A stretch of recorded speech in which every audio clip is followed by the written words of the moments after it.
DBN presenta En el Camino, la Patagonia, tierra mágica, salvaje y extrema, el confín del Cabo de Hornos, la misteriosa isla de los Estados, el arte de la cueva de las manos, las Malvinas, el cementerio de los barcos hundidos y el glamour de los autos clásicos en las rutas del paraíso, en 3 DVDs para disfrutar y cuidar como un tesoro.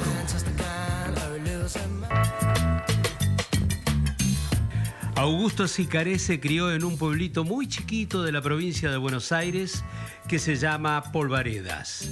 Precisamente allí, entre tierra fecunda, esa que se le escapa de las manos, tal vez recordando su infancia, entre talleres y extraños aparatos aeronáuticos con los que aprendió a volar entre las vacas. Tosudo no paró de desarrollar sus inventos hasta hoy, que tiene su propia fábrica de helicópteros en Saladillo y donde pude, además de hablar de su vida cinematográfica, volar en sus modernísimos helicópteros y hacer como que también yo mismo tripulé uno de sus aparatos, su invento más codiciado, un simulador de vuelo que exporta a todo el mundo. También fui hasta el pueblo de Comandante Luis Piedrabuena, a orillas del río Santa Cruz, donde los alumnos de una escuela decidieron hacer un parque temático dedicado al superhéroe argentino por excelencia, al indio Patoruzú. Y la familia del creador de la célebre historieta argentina autorizó al pueblo de Comandante Luis Piedrabuena a declararse como lugar de nacimiento de Patorucito, circunstancia que nos da pie para contar la historia de una historieta que llegó a publicarse en los diarios de la mismísima Nueva York. Y si de cosas extrañas hablamos, qué mejor que encontrarse en pleno barrio de Boedo con el último paragüero. Él los arma, los repara y los vende desde hace décadas. Un español de pura cepa, que además me regaló una de sus preciadas criaturas un día de otoño, charlando de 1000 cosas en su taller, del que me fui, como quien dice, cantando bajo la lluvia.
Este es uno de los lugares de la historia que les voy a contar. Todo lo que veo al frente y a los costados denuncia la escenografía típica de un pueblo de la provincia de Buenos Aires. Un diseño prolijo, de calles tranquilas, con árboles y veredas anchas, y la cercanía del campo y su fragancia. Estamos en Saladillo, menos de 30.000 almas. Cuando yo era chico, leía en las revistas que aquí había un tipo que había inventado, entre tantas otras cosas, un helicóptero, y que esa criatura mecánica llevaba su nombre, Sicaré. Pasaron los años y ahora hay una calle en Saladillo que se llama Sicaré. Y aquel tipo medio loco por la aeronáutica y los inventos resulta que ahora es dueño de una fábrica de helicópteros, y resulta que varios años más tarde de que yo lo conociera por las revistas, ahora lo tengo frente a mí y en su lugar de trabajo. El encuentro es emocionante porque no siempre uno tiene la oportunidad de completar esa información lejana y algo extravagante, con el personaje real en carne y hueso, y contando cómo fue que se hizo inventor y cómo llegó a fabricar su propio helicóptero. Bueno, porque a mí volar era algo que desde muy chico, tenía 4 años y yo soñaba con volar. Bueno, entonces a mí me gustaban mucho los aviones, por supuesto. Era una cosa que veía pasar un avión, porque en esa época pasaban aviones. Iban a por Bahía Blanca y justo pasaban por encima de Polvareda. Bueno, y entonces mi padre recibía siempre en una estación de la zona que le reparaba el auto, la revista Mecánica Popular. Bueno, esa revista, era cuadradita, chiquita, así, mi padre la leía y la dejaba ahí arriba de la mesa. Y yo iba y me iba a las páginas donde siempre 2 o 3 páginas venían de aviones. Bueno, y miraba los aviones. Pero un día aparece un aparato que no era un avión. Y para mí, hasta ese momento, lo único que volaban eran los pájaros y los aviones. Y había otro aparato que estaba volando. Era todo un esqueleto. Por eso, como vos ves, me ha encantado. Me lo dijo mi madre, porque yo no sabía leer ni escribir. Bueno, me le digo, mamá, ¿qué es esto, mamá? Mirá lo que hay acá. Deja que yo te lo voy a leer. Esto es un aparato que está haciendo el señor Sikorsky, que está radicado ahora en Estados Unidos, porque él estaba en Rusia. Rusia no pudo hacer nada, lo hizo en Estados Unidos. Se llama helicóptero. Ah, mirá vos. Tu primer contacto con un helicóptero. Sí, en la Mecánica Popular. Y me dice, mi madre, la ventaja que tiene esto, ¿sabes qué? Ve el patio de nuestra casa, despega, me dice con la mano así, despega así, vertical, me dice, hace el vuelo como si fuera un avión, y viene y aterriza en ese mismo lugar. Uy, mamá, yo quiero hacer esto cuando sea grande. ¿Por qué no, hijo? Si este es un hombre, digamos, un ser humano como vos, ¿por qué no? Ah, mira, te alentó. Sí. Augusto Sicaré me muestra el hangar donde ha hecho una suerte de museo con todas sus criaturas, desde las primitivas, las más precarias, hasta los últimos helicópteros que no tienen nada que envidiarles a los europeos o a los norteamericanos. Entonces, llego a la conclusión de que se trata de un hombre que se hizo a sí mismo, desde la nada, pero con 2 escuderos que nunca lo abandonaron. La curiosidad por saber cómo funcionan las cosas, que lo hizo inventor, diseñador, hacedor de un montón de cosas, y también la fuerza de voluntad que lo hizo todo esto posible. Curiosamente, fue su propia madre quien lo apoyó en sus atrevidos sueños aeronáuticos. Me dice, por lo que acá dice, yo entiendo de que el torno es lo ideal. Aprender bien a trabajar un torno, porque el avión, para hacer un avión, si vos vas a hacer un avión, no precisa el torno, para nada. Porque de madera, de lo que sea, precisa herramienta para madera, pero no el torno.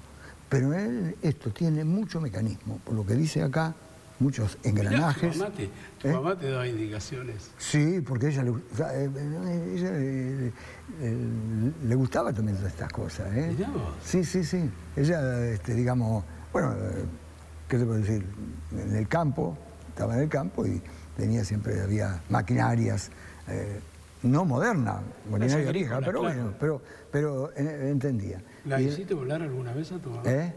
¿Volaste con tu mamá? Sí, la llevé a volar en el segundo, en ese. ¿En serio? Sí, la llevé a volar un día. Ah, no, vos sabés lo que fue. ¿Y qué decía? Este es el segundo. ¿Qué decía tu mamá? Encantada, se emocionó muchísimo. Nunca voy a olvidar esta imagen. Cuando entré a su fábrica, lo vi a Augusto Sicaré como un empleado más, con su gorra y señalando el camino a los demás miembros del equipo. Ahí estaban tomando forma sus helicópteros y él todavía le daba al torno, porque pensar que todo había empezado con un torno. Pensaba siempre en que tenía que aprender a manejar el torno. ¿Qué escuela? Iba a perder tiempo en la escuela. Si yo salía de la escuela de a caballo, estaba a 5 kilómetros, vivía de la escuela. Inmediatamente, en cuanto salía, me iba a la casa de mi tío, que tenía un torno, ese mismo que tengo ahora, y él me lo prestaba para cuando había tiempo, ¿no? Para hacer algunas piecitas, y se ponía un cajoncito al lado de todo y él decía... ¿Un cajoncito? Un cajoncito para llegar, si no, no llegaba. Porque eras muy chiquito. Sí, sí, siempre fui de estatura muy baja y cuando tenía, calcula, 7, 8 años, me agarró mina. ¿Y qué pasa?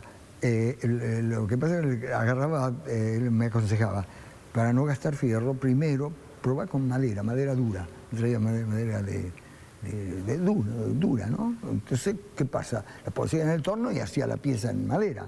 Claro. Entonces sabía cómo manejar el torno y todo. Y después empecé. Y así aprendiste. Y así aprendí, y cuando la ve que aprendí y agarré un pedazo de fierro, hacía las piezas de fierro, ¿no es cierto? De aluminio, fundíamos el aluminio nosotros mismos. Los helicópteros de Sicaré, sus distintas versiones, ya andan por el mundo. Vuelan en Brasil, en China, en Australia, en Italia. Uno los ve frente a castillos ingleses o sobrevolando Canadá y las praderas de Norteamérica. Pero para llegar a ese lugar de privilegio, tuvo que recorrer el hombre un largo camino.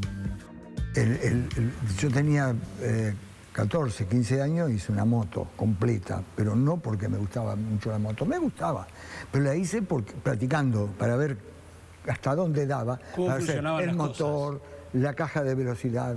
Para hacer la caja de velocidad tuve que hacer una herramienta especial en el torno para hacer los dientes de los engranajes, pues el fresador no tenía. Entonces hago las piezas especiales, después hice una motoneta con cambio automático, después hice, en fin, un montón de cosas. Reparaba maquinaria que era una cosa imposible para algunos. Un tornero de Saladillo me lleva a hacer... Pero eras un inventor. Pero inventor yo creo que no, porque las cosas están inventadas, creo que... Sino que ¿cómo lo catalogamos a un Leonardo da Vinci? Bueno, es un genio. Pobre. Diría, ¿cómo? Se cree un inventor si ya está las cosas... Está todo encaminado, digamos. Dicen que él fue el primero que inventó el helicóptero. Así dicen, sí. Leonardo da Vinci. Sí, sí. Un pintor. Sí, Leonardo da Vinci. Pero ¿Sí? hizo muchas máquinas, muchas cosas. Sí, claro. Pero bueno, ¿cómo empezó tu primer helicóptero? ¿Cuál fue? ¿Cómo lo hiciste? Bueno, el primero lo hice, empecé a hacer las piezas, a hacer todo. Me faltaba material, en Panchegal no había, pero como me dice mi madre, me decía, vos tenés que demostrar que podés hacerlo. Vos no importa el material que uses. Yo, con los pocos estudios que tengo 3er grado, y hacíamos probeta para probar la resistencia del material, ella se agarraba los libros de matemática y todo eso, entonces me ayudó mucho, me ayudó bastante. Mirá vos, lo hiciste en sociedad con tu mamá. Qué cosa rara, ¿no? No, rarísima. Y bueno, y entonces, por ejemplo, para dividir los engranajes, de 14, 16 y todo eso, sabía todo eso. Y ella no sabía, me sabía decir cuántos dientes tenía que ponerle a tal cosa para que vaya a tal velocidad y la otra para hacer una relación. La mitad de tu creación fue obra de tu mamá, entonces. Sí, muchísimo de eso. Sicaré empezó a ser difundido a principios de la década del 60 y en 1970 fue elegido uno de los jóvenes sobresalientes del año. Juan Manuel Fangio, nada menos, le pidió que fabricara un motor para un auto chico que se llamaba DKW. Y él lo hizo. Y en la ruta, con Fangio al volante, dice que peleaban mano a mano con los Torino, que eran los autos más veloces de la época. Pero el desarrollo no prosperó por cuestiones económicas y de estrategias empresariales. Sin embargo, hay algo que sí dio resultado y fue el simulador de vuelo. Es el aparato que todos quieren porque con él aprenden a volar en varios países.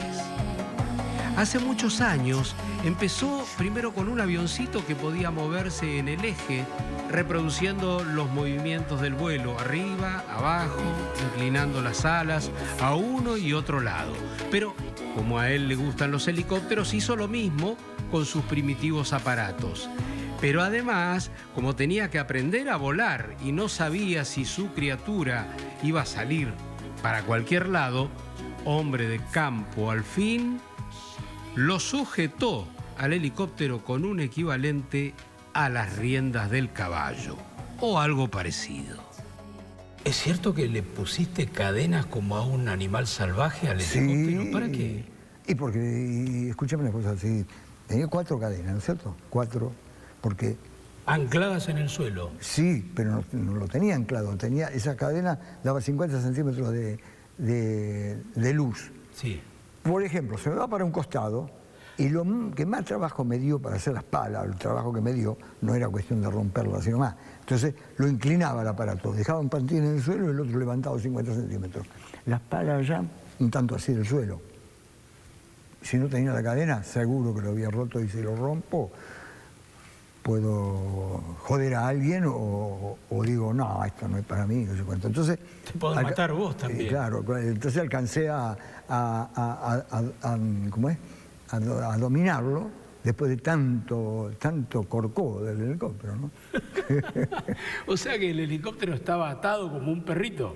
Claro, estaba atado. ¿Con 4 cadenas? Y vos sabés, claro, con 4 cadenas. Pero ¿Y se levantaba cuánto del piso? Se levantaba un poquito, pero ese se levantaba de golpe y caía enseguida. El que te digo yo, con el que el motor no daba potencia. Cuando le pongo el 4 cilindros, sí, ahí sí lo tuve que hacer con mucho cuidado, voy a levantar, el tipo se levantaba y se quedaba en el aire. Pero sí tiraba las cadenas por una porque todavía no había aprendido a volarlo porque, ¿qué pasa? Con esos saltitos que hice con el primero, sí, no aprendí nada de piloto. Pero aparte, ¿vos eras piloto o no? No, ¿qué va a ser piloto? ¿Piloto de qué? La emoción que fue eso. No, era impresionante porque... Volaba. ¿Y lo podías controlar? Claro, y lo podía controlar. Entonces, dentro de lo que me permitía las cadenas, sí, a 25 centímetros más o menos, los patines estaban ahí y llegó un momento que los llevaba hacia adelante, hacia atrás, y mi hermano me veía de afuera, me decía, ¿vos sabés que en ningún momento tira la cadena? ¿Sacaste las cadenas? Claro, al no tirar las cadenas, sí, cortamos todas las cadenas y chao, y salgo.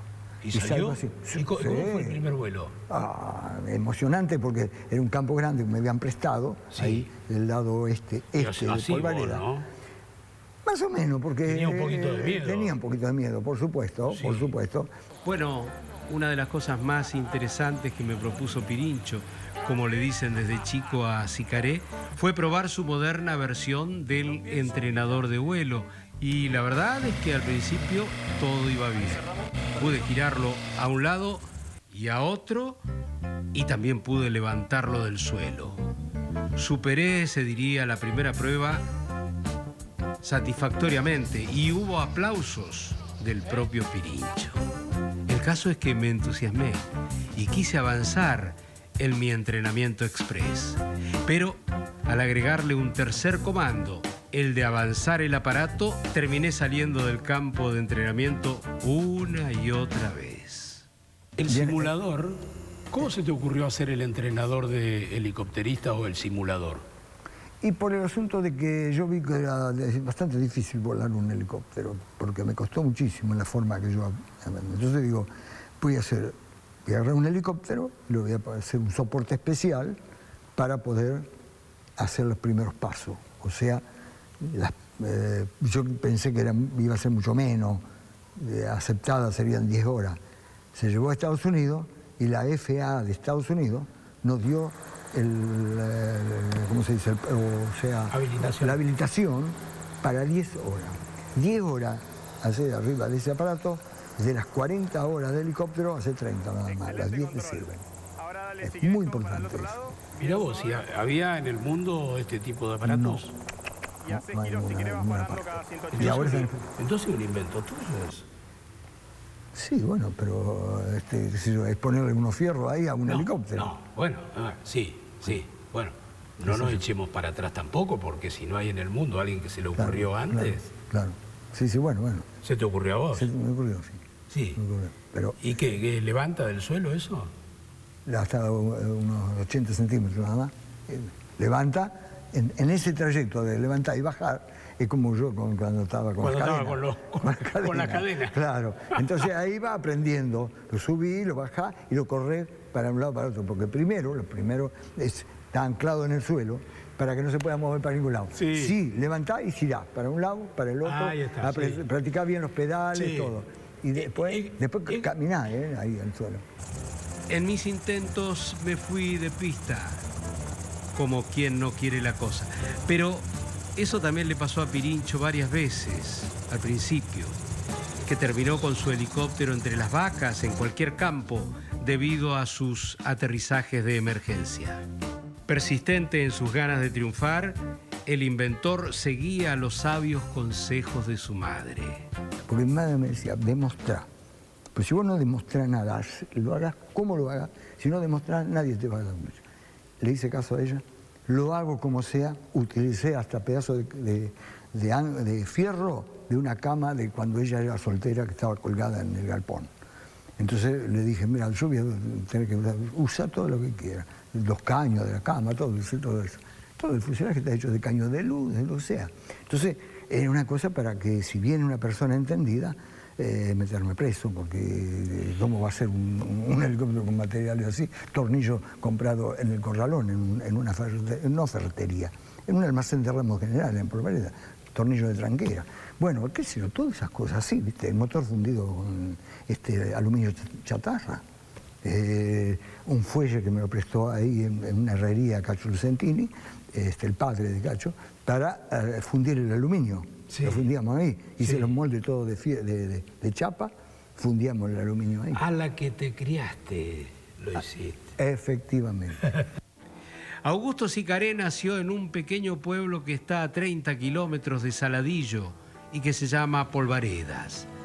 Yo le propuse ir al pueblo de su infancia para ver sus emociones. Y él me propuso que yo llegara volando en uno de sus helicópteros. Él, a su vez, iría por tierra. Y efectivamente, me subí a uno de los Sicaré que estaba siendo probado en su confiabilidad por el piloto de pruebas y volábamos sobre la pampa. Fue un vuelo suave, tranquilo, en un día de sol radiante. Terminamos aterrizando en una cancha y Pirincho, que había hecho el viaje por tierra, me fue a buscar. Polvareda sigue siendo un pueblito pequeño y el hijo dilecto del pueblo también aquí tiene su calle.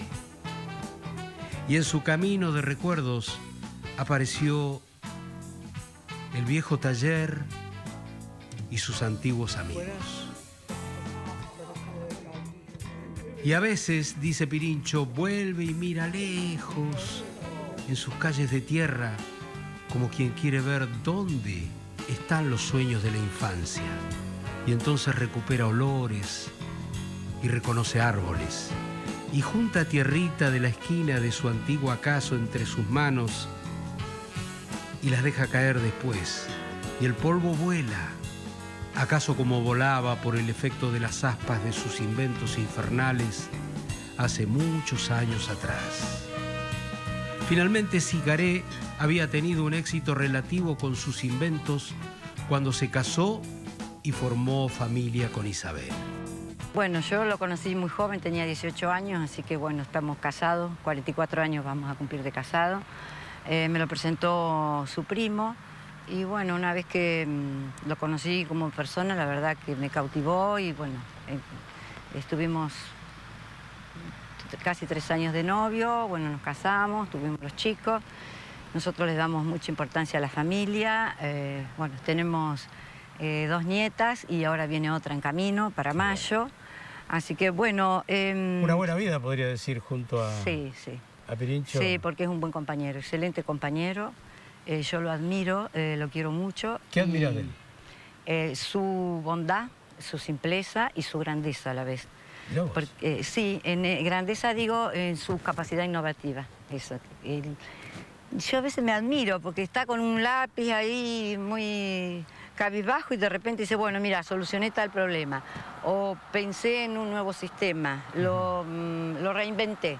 Bueno, y a mí eso, la verdad que me llama la atención y por eso digo que lo admiro. Siempre traté de acompañarlo y él me dio la posibilidad de poder salir del país.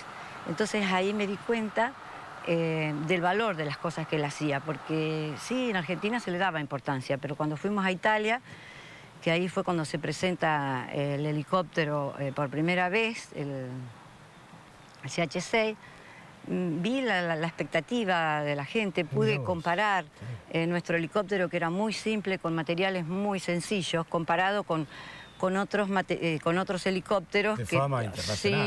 Sí, y que tenían la fibra de carbono, todas esas cosas que para nosotros era inaccesible. Sí. Porque siempre pasó que hay una gran cantidad de proyectos, ¿no es cierto?, y de cosas por hacer en la mente de Pirincho, y a veces falta lo económico. Entonces, claro, pero él le puso garra siempre a todo, ¿no? Sí, él no, es decir, ante un obstáculo, bueno, lo asimila, le cuesta, como nos cuesta todo, ¿no es cierto?, pero sale adelante. Es decir, como él es una persona de mucha fe, y entonces eso hace que él siempre esté superándose. Hasta que el sueño de Pirincho maduró lo suficiente, después de vencer muchas piedras en el camino. Gobiernos civiles y militares que prometieron su ayuda y no cumplieron su promesa, y dificultades económicas varias, hasta que un día tuvo que decidirse a salir de la experimentación y darle viabilidad a un negocio empresario.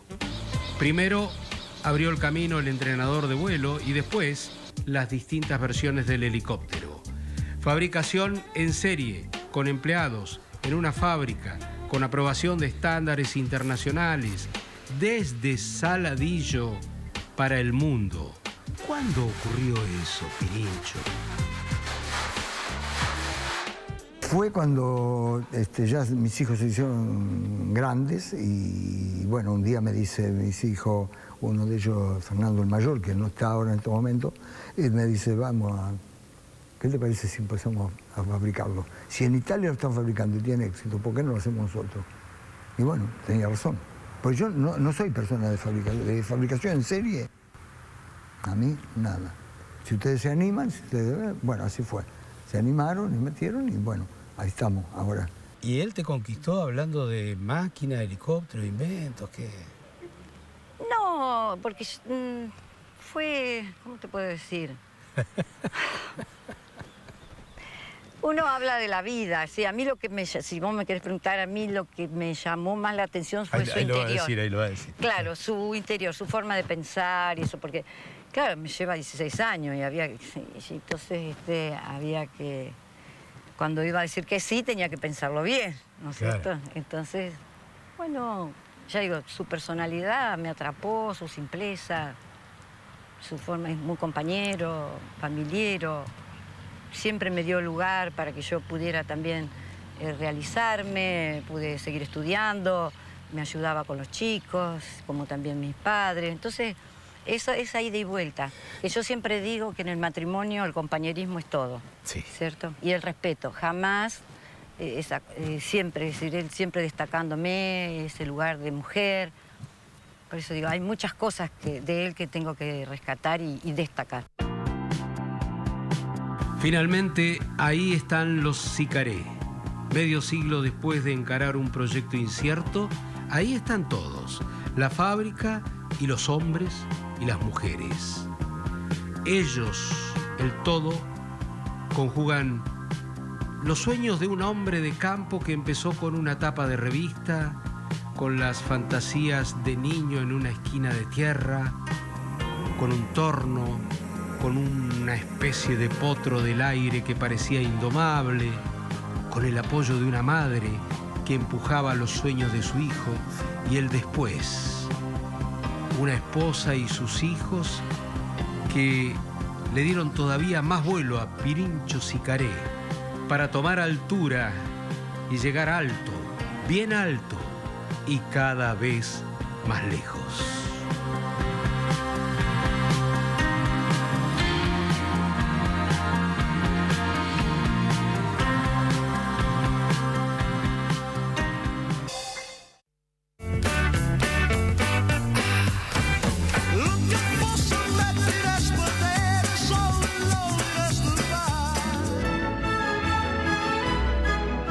El lejano sur dio origen hace 90 años a un personaje de historietas legendario llamado Patoruzú.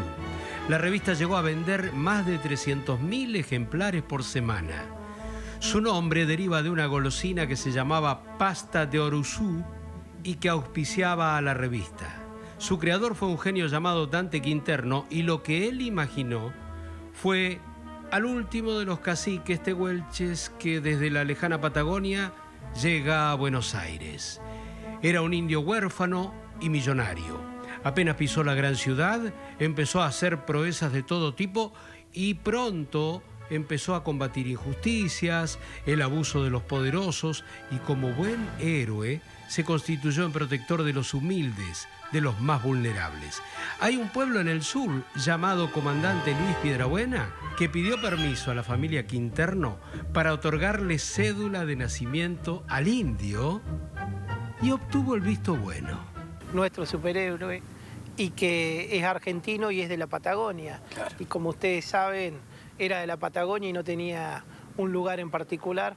Bueno, y nosotros hicimos que Paturucito sea piedrabuenense, lo hicimos piedrabuenense como decimos nosotros. Claro, o sea que el indio Paturuzú nació acá. El indio Paturuzú nació en Comandante Luis Piedrabuena. No, para usted, perdone, entretenía al niño. ¡Ay, no!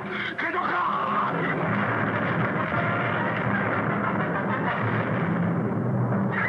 Patoruzú es un cacique tehuelche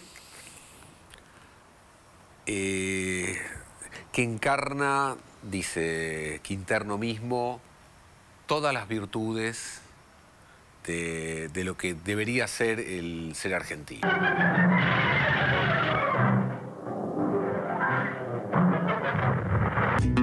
Estamos de festejo porque cumple 90 años Paturuzú, que es nuestro héroe de historieta, nuestro cómic por excelencia. Pero yo diría que es mucho más que eso.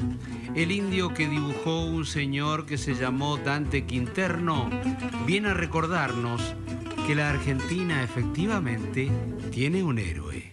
Es nuestro héroe. Nuestro héroe es nuestro superhéroe, además porque tiene poder. Claro. Tiene un poder sobrenatural, tiene una fuerza enorme, sí, pero no... que no está justificada por algo.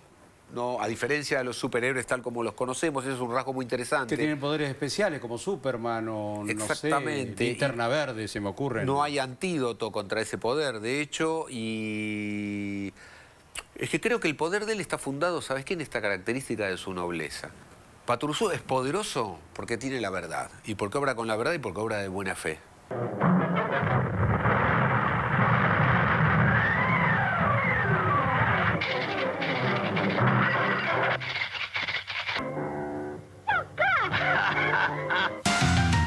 El creador de Paturuzú fue un hombre talentoso y rodeado de misterio. Solo dio 2 reportajes en su larga vida, pero es considerado el padre de la historieta y el humor gráfico argentino. Amigo de Walt Disney le había ofrecido, digamos, que trabajara con él. Él fue a Estados Unidos a aprender, le interesaba mucho la animación, quería llegar a producir animación, de hecho hizo, bueno, UPA en apuros, ya en los 40, pero él viaja a comienzos de los 30 a Estados Unidos a trabajar, pese a que no le servía económicamente, porque ganaba mucho más dinero dibujando publicidad, digamos, que trabajando en lo que sería la fábrica, digamos, la producción de dibujos animados de los estudios Fleischer, los que hacían Popeye y los que hacían Betty Boop. Pero él viaja para conocer la mecánica de trabajo de los Estados Unidos, que son los creadores del cómic moderno. Ver cómo funcionaba y además le interesaba ver cómo funcionaba el tema de la animación. Y él toma el modelo. Y él crea, además, es muy importante para los autores, para los humoristas, para los dibujantes y para los autores, porque él crea un modelo de agencia que no existía aquí, que es el modelo de agencia norteamericana, que son los syndicates, Kingfisher Syndicates, etcétera, que son aquellos que distribuyen las obras para su publicación en muchos medios. De hecho, sí. Claro, el Paturuzú, de hecho, se publicó en Estados Unidos también como tira. Sí, claro, Paturuzú del 41 al 48 sale en Post Meridian, un periódico neoyorquino. No me digas. Y termina de publicarse no porque no tuviera éxito la serie, sino porque deja de salir el periódico. No puedo creer. Sí. Y se publicó como revista también Paturuzú en Estados Unidos. Paturuzú es probablemente el personaje más importante, digamos, de la historieta argentina a nivel internacional. Se trata de un superhéroe muy curioso porque es anterior a todos los otros héroes de historieta. ¿A todos? Sí, incluido al más conocido. Pensá que estamos hablando de 1928, la creación y bueno, el desarrollo hasta 1935. En realidad estamos hablando de los primeros. O sea, no existía Superman. Ah, mirá vos, claro. Es anterior. Es anterior a los superhéroes. Es anterior a los superhéroes. En el caso de los norteamericanos, por ejemplo, con sus superhéroes, ¿no? Que claro. todos vienen de planetas del espacio exterior o tienen alguna vida, digamos, o alguna poción mágica o algún talismán o... Sí, y tienen además un atributo, además, ¿no? Hay uno que es el más veloz, el otro es el que, bueno, el que es de acero, el otro es el que tiene la visión, el otro que se puede estirar, Plastic Man, qué sé yo. El hombre araña. Los atributos de Patoruzú son... Fíjate que tenés que sumar esto, las características de su moral. Digamos, sus características morales y éticas son las que tenés que sumar a lo que son esos atributos sobrenaturales. Curiosa historia la de Patoruzú, un cándido cacique patagónico millonario al que el dibujante imaginó como un hombre para imitar. Patoruzú es un cacique tehuelche que encarna todas las virtudes de lo que debería ser el ser argentino. Digamos, todas. Nobleza, bondad, fe en la palabra. No es un tonto, pese a ello, pese a esa ingenuidad, digamos, que muestra, no es tonto. Bueno, generosidad, tiene un sentido de la piedad, es un ser piadoso. Una galería de personajes lo acompaña en sus aventuras. Su hermano Upa, que se defiende a los panzazos, y el inefable padrino Isidoro Cañones, que siempre, pero siempre, lo mete en problemas debido a su desmedida ambición. Nunca se llega a una violencia explícita o fuerte, claro. No hay muertos. No hay muertos, no. No hay sangre, digamos, en Patoruzú. Pero sí la pelea entre héroe y villano. Hay un villano, el villano es Mandinga. Hay una cosa muy marcada, muy clara, es el mal, casi mítica. Aparece Mandinga en varias de las tiras y en varias de las series, incluso las que se han reeditado, claro. Directamente. El malo es Mandinga, así. Claro, y mirá vos, entonces... Y Patoruzú es un ser angélico. También, claro. ¿no? Es un ser angélico, Patoruzú. Sí. Patoruzú nació como tira cómica en un diario en 1928. Después se convirtió en historieta de revista y tuvo célebres imitadores en todo el mundo. Por ejemplo, el héroe francés Asterix. Fue modelo para René Goscinny para la creación de Asterix. Asterix es la... Podés homologar y podés encontrar las relaciones, que esto ha sido reconocido por muchos investigadores y por los propios franceses, claro. Que Goscinny vivió aquí, de chico, vivió como 20 años en Buenos Aires y leía Patoruzú, era fanático de Patoruzú, y vos vas a ver que, bueno, Obelix es Upa. Tiene muchas de las características de Upa, pega panzazos. Sí. Bueno, los pantalones de Obelix, viste, el color, que son las rayas celeste y blanca, es porque Goscinny era hincha de Racing. Mira. Claro. Bueno, Asterix es bastante patorucesco.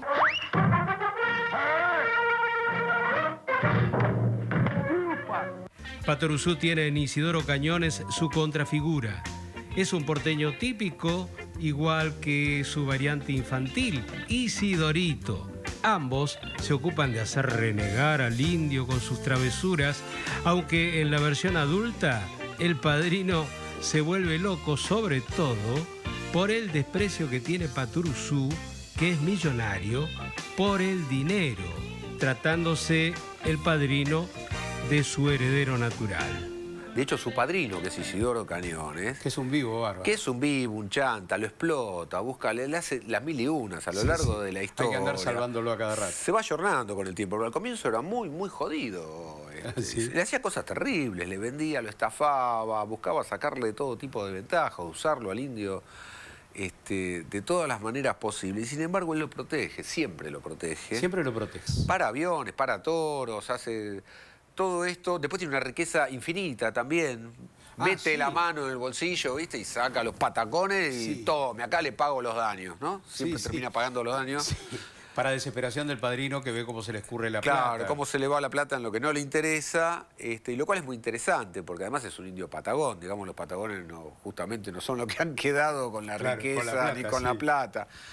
Hay un argot propio que lo acompaña en sus aventuras, deformadas del español, del lunfardo porteño y hasta del guaraní. Chey, amalaya, tata, gurí, guriza, mandinga, para nombrar al diablo, entre otras. Y, sobre todo, huija y canejo, que es su grito de triunfo en su guerra contra los malos. Y que hasta se lo escuchó decir a los pilotos argentinos en los audios de sus ataques a la flota británica durante la Guerra de Malvinas en 1982, en la misión del 25 de mayo, que está plagada de expresiones patorucescas.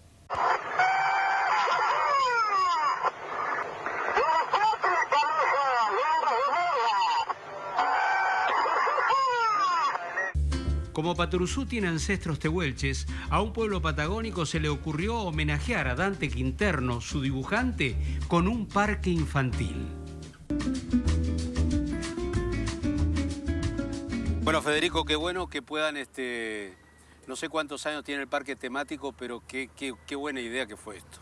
Tiene ya 9 años, fue inaugurado el 19 de marzo del 2009, una idea que se empezó a trabajar junto a los niños de una escuela primaria en el año 2006, junto a la directora de turismo, y que en el 2009 se pudo plasmar este hermoso parque temático que estamos viendo con Paturucito, ¿no? Con Patoruzú y sus amigos, como le decimos. El trabajo que se hizo con el personaje era poner sobre el tapete estos valores que hacen que él sea el hombre ideal.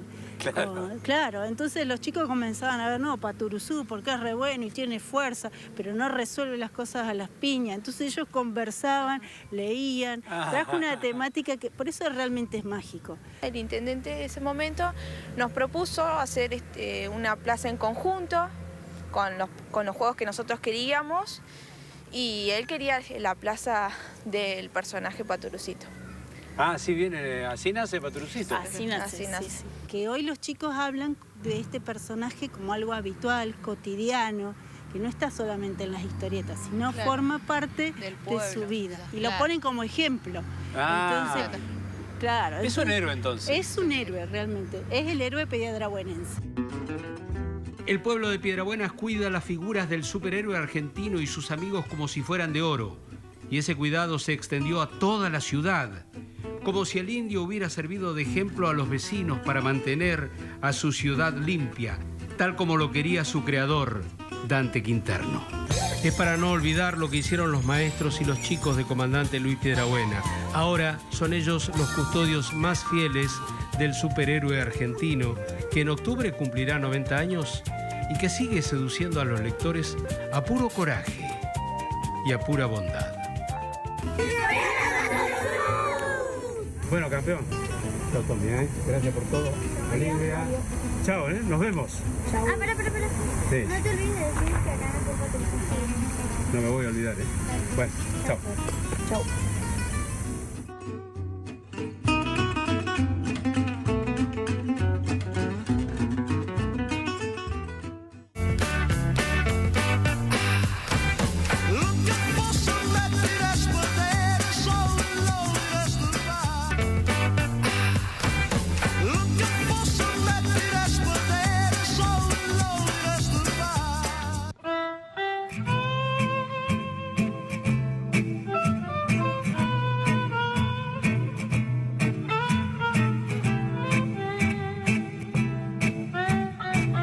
¿Qué más romántico que algo que suma? Una típica historia de un gallego inmigrante, los conventillos de Buenos Aires de fondo, el rico anecdotario de un vendedor ambulante de paraguas. O sea, la rica historia de don Elías Fernández Pato, que todavía sigue, dele que te dele, emparchando esos paraguas negros de antigua estirpe. Yo me metí rápidamente en su taller, en su mundo, y también empecé a meterme rápidamente en problemas. Mirá, allá hay una varilla. Ahí hay un paraguas. Este es una armazón inglesa todavía. Sí, parece bueno, ¿no? Sí, este es una cosa que no... Cuidado al abrir, que se te va a escapar. Cuidado, ¿eh? Sí, abrir, apretar el botón. ¡Uh! No te digo yo que se te va a escapar. Sí, no, ¡Qué torpe! Sí, no, es que no se puede, o sea que no... Ah, claro, hay que... La fuerza que tienen. Ahí está. Echarla bien. Mirá vos. Este es buenísimo. Este... ¿Cuánto puede costar hecho uno de estos dos? Más o menos 10 o 12 mil pesos. ¡Al diablo! Sí, sí.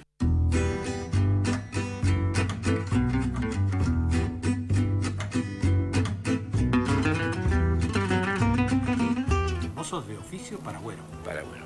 Oficio, pero el oficio lo aprendí aquí. Ah, sí, pero allá había en Orense. En Orense había paraguas, pero yo en Orense lo que menos pensaba era en los paraguas. Cuando yo vine para aquí, lo que menos pensaba que yo me iba a dedicar a esto, ¿no? ¿A qué edad viniste? A 18 años. Uy, en el barco había... En el barco.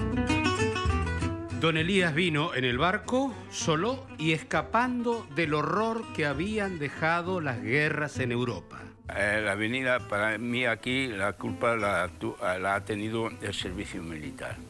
La mili, como le dicen La ustedes. mili. Entonces, allá estaba posguerra, sí. Entonces venían los que habían quedado un poco vivos y yo iba y me gustaba escuchar y me echaba de ahí. Entonces, cuando yo escuchaba esas atrocidades, yo digo, y yo voy a hacer el servicio militar. No es para mí, dijiste. No es para mí. Y yo deseaba emigrar. Porque para venir aquí había que tener carta de llamada. ¿Y quién te llamó? Un tío de mi mamá. ¿Que estaba acá en Buenos Aires? Estaba en Buenos Aires. Ah, mirá vos. Y ese tío era paragüero ambulante. Así fue que nuestro personaje llegó de repente a una ciudad extraña, pero empezó con mala suerte. La fatalidad que el que me reclamó a mí falleció antes de llegar yo aquí. Ahí en los estrechos pasillos de los conventillos de la Boca, donde se hablaban 10 lenguas distintas, ahí empezó con este oficio. Cuando yo llegaba ahí, decía paragüero, entonces salían las mujeres por las ventanas, por cosas, mirar, paragüero. Ah, vos tenías que ir gritando, voceando, ¿cómo decías? Paragüero, paragüero.